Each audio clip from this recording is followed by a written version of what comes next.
ब्रह्म आनंद रूप अद्वितीय एवं स्वप्रकाश है।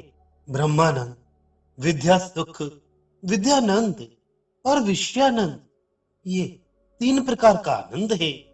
इनमें से प्रारंभ में ब्रह्मानंद का विवेचन करते हैं।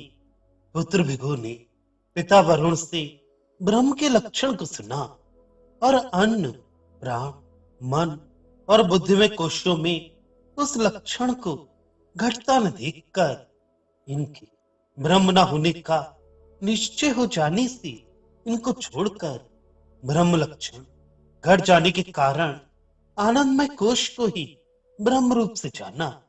पशु धर्म निमित्तिक आनंद से ही प्राणी उत्पन्न होते हैं और विषय भोग आदि निमित्तिक आनंद के कारण जीते हैं और उनका लय भी सुषुप्तिकालीन स्वरूपभूत आनंद में ही होता है। सुषुप्ति में आनंद के अतिरिक्त अन्य किसी का अनुभव नहीं होता, इसलिए आनंद ही ब्रह्म है। सबका ऐसा ही अनुभव है, अतएव इसमें कोई संशय नहीं होना चाहिए। आकाश आदि भूतों और उनके कार्य, जरायु आदि की उत्पत्ति से पहले ज्ञान ज्ञान ज्ञेय की त्रिपुटी रूप द्वैत का अभाव होने के कारण केवल एक भूमा अर्थात देश काल और वस्तु से अपरिच्छिन्न परमात्मा ही था। क्योंकि वेदांत का सिद्धांत है कि प्रलय काल में उक्त त्रिपुटी नहीं रहती। परमात्मा से उत्पन्न हुआ विज्ञान में कोश ही ज्ञाता है। मनोमय कोश मन में प्रतिबिंबित चैतन्य ज्ञान है और शब्दादि विषय ज्ञेय है। कार्य रूप ये तीनों, ये त्रिपुटी उत्पत्ति से पूर्व विद्यमान कारण रूप परमात्मा से भिन्न नहीं होती। तरह से समाधि, सुषुप्ति और मूर्छा में ज्ञाता आदि तीनों का जब अभाव होता है, द्वैत रहित पूर्ण परमात्मा ही अनुभव में आता है। जैसे सुषुप्ति आदि में परच्छेदक के न रहने पर आत्मा में पूर्णता आ जाती है, ऐसे ही सृष्टि से पहले भी भेदक तीनों के अभाव में पूर्ण ही रहता है। अधिक शोक संतप्त नारद को सनत कुमार ने बताया था कि जिसको पहले भूमा कहा है वही सुखरूप है। जो अद्वितीय होता है उसमें दुख का हेतु ही नहीं होता, परंतु जो देश काल और वस्तु इन तीन से परिच्छिन्न और अल्प है उसमें सुख नहीं होता। नारद को शोक क्यों हुआ ये बताते हैं। नारद 18 पुराण सहित चारों वेदों, ऐसे पांचों वेदों और विविध शास्त्रों को पढ़कर भी अनात्मविद रहा। इस कारण उसे अति शोक हुआ। वेद शास्त्रों के ज्ञान से तो शोक दूर होता है, फिर अति शोक कैसे हुआ। वेदाभ्यास से पूर्व तो आध्यात्मिक आदि तापत्रय से शोक हुआ और पीछे वेदाभ्यास के कष्ट, भूलने के डर, अपने से अधिक विद्वान से किए गए तिरस्कार की शंका और न्यून विद्वान को देखकर किए गए गर्व, इन कारणों से शोक हुआ। सुखरूप ब्रह्म का ज्ञान ही शोक निवृत्ति का उपाय है। नारद ने स्वयं कहा, हे विद्वान, मैं शोक करता हूं, मुझे शोक से पार लगा दीजिए। इस प्रकार पूछे गए ऋषि समनत कुमार ने बताया, सुख ही इस शोक का पार है। सांसारिक सुख तो दुख रूप ही है, क्योंकि विषयों द्वारा मिलने वाला सुख सहस्त्रों शोकों से ढका रहने के कारण दुखी होता है। ये समझकर ही सनत कुमार ऋषि ने कहा था कि अल्प में सुख नहीं है।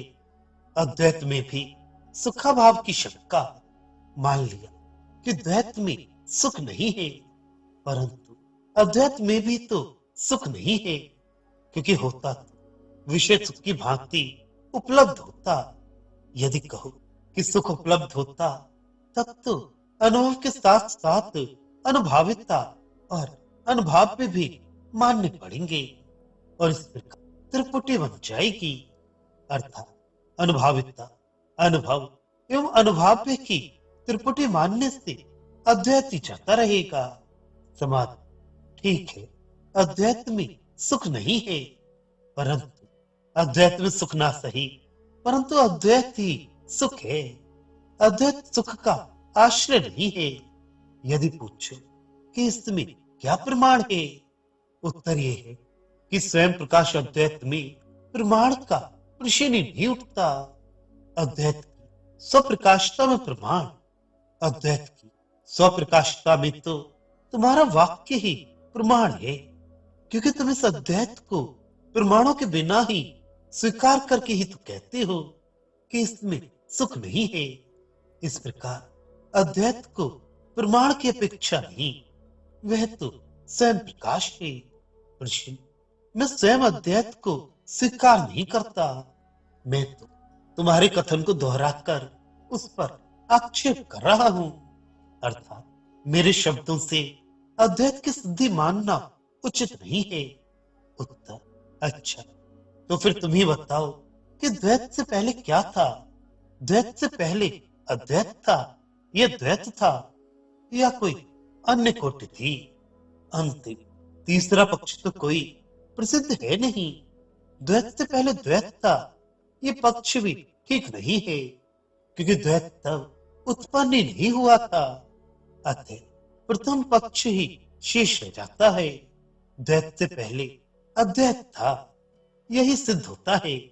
यदि कहो कि अद्वैत की सिद्धि युक्ति से ही है, अनुभव से नहीं होती, तो बताओ कि जो युक्ति अद्वैत को सिद्ध करती है वह दृष्टांत रहित है या दृष्टांत सहित? इसमें दृष्टांत रहित भी और सहित भी आदि कोई तीसरा पक्ष तो बनता ही नहीं। प्रथम पक्ष का निराकरण करते ही अद्वैत सिद्धि अनुभव से नहीं होती, युक्ति से होती है, पर उसमें कोई दृष्टांत नहीं है। यह कहना, यह युक्ति देना तो तुझे ही शोभा दे सकता है। भला दृष्टांत के बिना भी किसी बात का युक्ति से होना संभव है?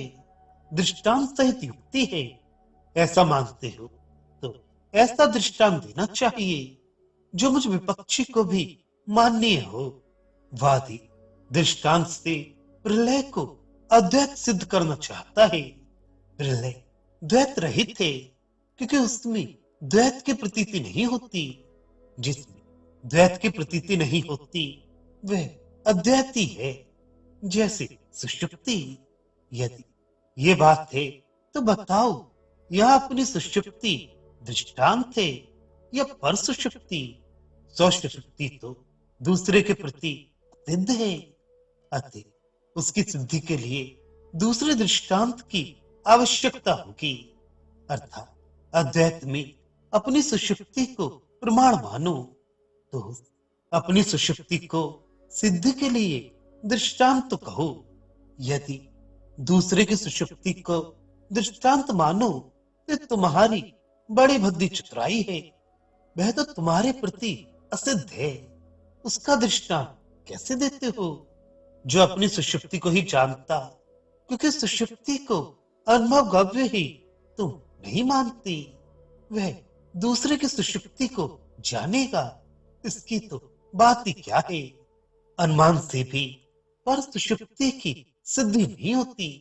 ऋषि पर दूसरा सोया हुआ है, क्योंकि प्राण आदि के रहते भी निश्चेष्ट है। जैसे मैं, इस अनुमान से पर सुषुप्ति सिद्ध हो जाएगी।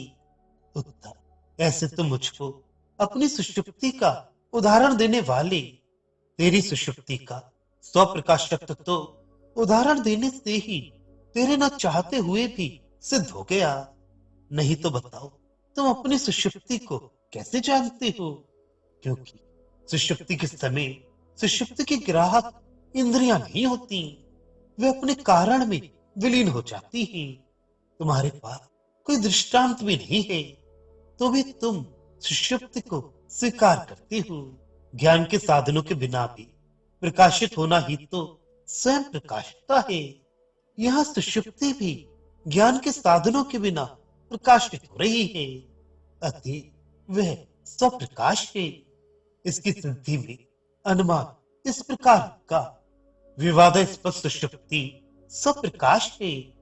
ज्ञान साधन के न होते हुए भी प्रकाशमान होने से सांख्य अभिमत आत्मा की भांति प्रभाकर के अनुयायियों के अभिमत वृत्ति ज्ञान की भांति और बौद्धाभिमत स्वात्मा की भांति, जैसे सांख्य प्रभाकर और बौद्ध मत क्रमशः आत्मा वृत्ति ज्ञान और स्वात्मा अन्य ज्ञान साधन के बिना भी प्रकाशमान होने से स्वयं प्रकाश रूप है।